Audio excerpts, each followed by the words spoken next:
In this video, I'll show you how to get YouTube installed on your computer as a desktop app. Let's begin.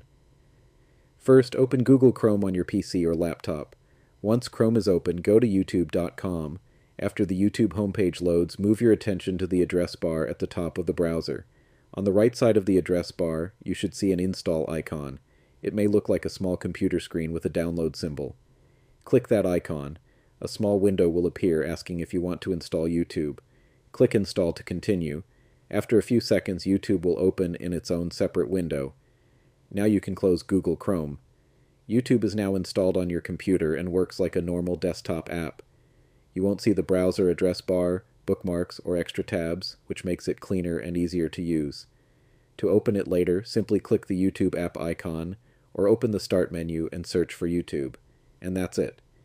You have successfully installed YouTube as an app on your computer.